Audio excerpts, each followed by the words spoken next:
Hey everyone, and welcome back to the EduLab channel. Today we're diving into a super useful Excel skill for anyone in finance, accounting, or business, creating a professional waterfall chart for your income statement.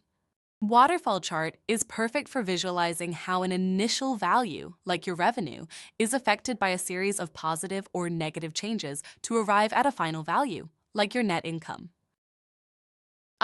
So, let's get started. First, comma, you'll need your income statement data laid out just like this.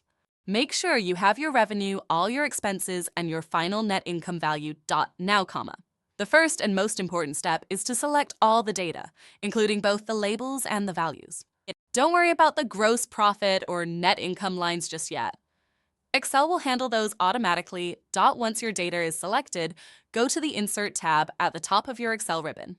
Then, in the Chart section, click on the drop-down arrow for the Waterfall, Funnel, Stock, Surface, or Radar chart. From that menu, select the first option, which is the Waterfall chart.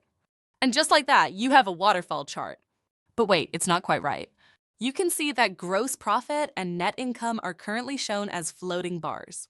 To make them represent a total, we need to adjust them. This is a crucial step. Right-click on the gross profit bar. A menu will appear. Look for and click on Set as Total. The bar should now be a solid color and start from the bottom axis, showing it as a total.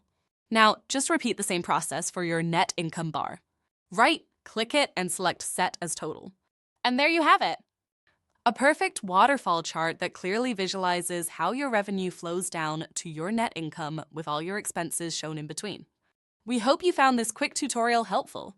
If you did, please give this video a thumbs up and subscribe to the EduLab channel for more useful tips and tricks.